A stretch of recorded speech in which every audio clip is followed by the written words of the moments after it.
On va démarrer parce qu'on verra c'est les orgas qui arrivent en cours de route là, mais on avait des orgas qui nous avaient prévenu qu'elles ne peuvent pas se libérer ce soir, voilà, à cause de réunions ou d'autres choses.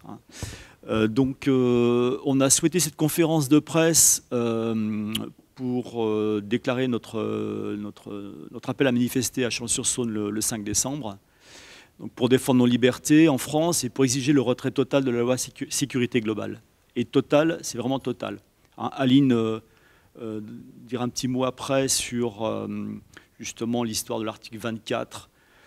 Pour nous, ça ne suffit pas de supprimer l'article 24. Voilà. Donc cette manifestation, nous rejoignons l'appel national de la coordination Stop Loi Sécurité Globale, donc les organisations signataires de ce texte à Chalon-sur-Saône, alors organisations associatives, syndicales et politiques, donc de l'agglo chalonnaise. Et nous appelons nos concitoyens à manifester dans l'unité. Donc cette manifestation aura lieu le samedi 5 décembre à 14h30, place de Beaune à Chalon-sur-Saône. Cette manifestation a été déclarée en préfecture et on a eu l'autorisation aujourd'hui. Alors pourquoi nous manifestons ? Nous ne voulons pas d'une loi qui porte atteinte aux libertés fondamentales et au regard des populations. Nous refusons que la France soit le pays des violences policières, des dérives racistes et des atteintes à la liberté d'informer. Nous alertons sur le fait que la France risque de se retrouver cette année aux côtés du Pakistan, du Soudan, de la Somalie et de la Turquie, d'Israël et de la Chine, sur la liste des pays qui violent la liberté de la presse, lors de la prochaine session du Haut Commissariat aux droits de l'homme des Nations Unies à Genève, début 2021. Nous soutenons que sans images diffusées par la société civile, les violences policières resteront sans suite judiciaire et impunies. Nous ne voulons pas d'une société où l'État peut voir avec des drones et des caméras piétons sans être vu. Nous rappelons que le droit français sanctionne les actes et non les intentions, comme le prévoit l'article 24.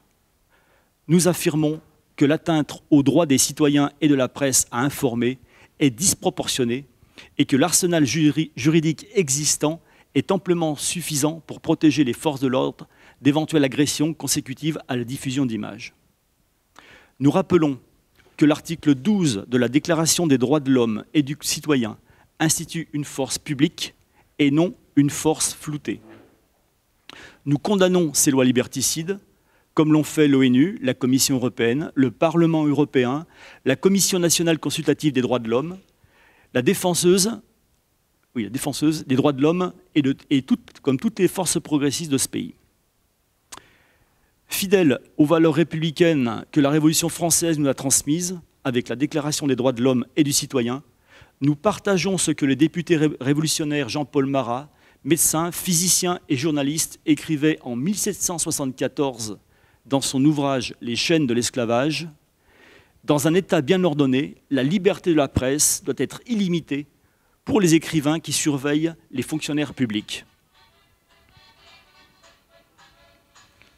C'était l'intermède musical.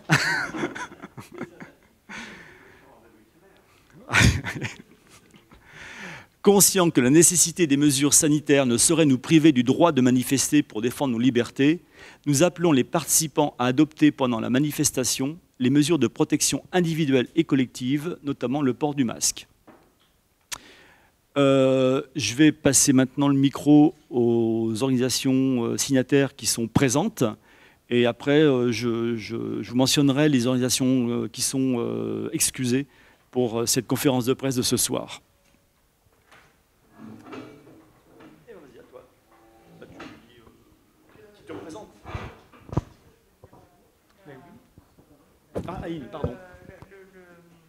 La coordination nationale. Ah oui, oui, ok, d'accord. Okay. Voilà, pour expliquer pourquoi nous avons maintenu ces manifestations.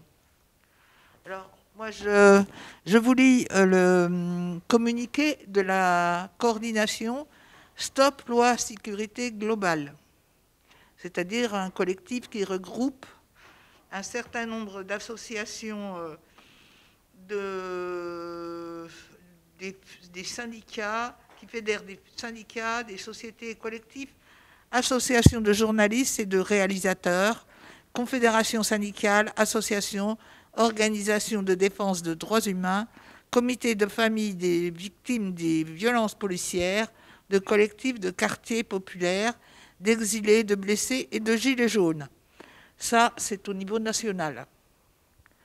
La cacophonie la plus complète règne au sein du gouvernement et de la majorité parlementaire après l'annonce, ce lundi 30 novembre, de la réécriture intégrale de l'article 24 de la proposition de loi de sécurité globale.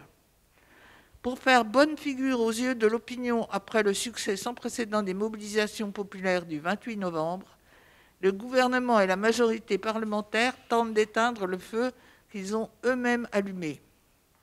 Ils essaient de sortir l'article 24 de la proposition de loi sécurité globale pour mieux inclure ces dispositions dans l'article 25 de la loi sur le séparatisme.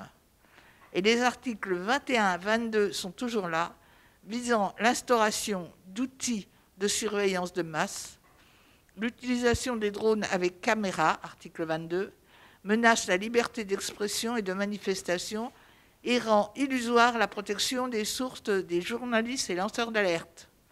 Ces dispositions liberticides, ainsi que celles du schéma national du maintien de l'ordre, représentent une menace pour le droit d'informer et d'être informé et doivent disparaître. Il appartient au président de la République, garant des libertés publiques, de procéder à leur retrait. Par conséquent, la coordination, dans toutes ses composantes, demande à être reçue par Emmanuel Macron.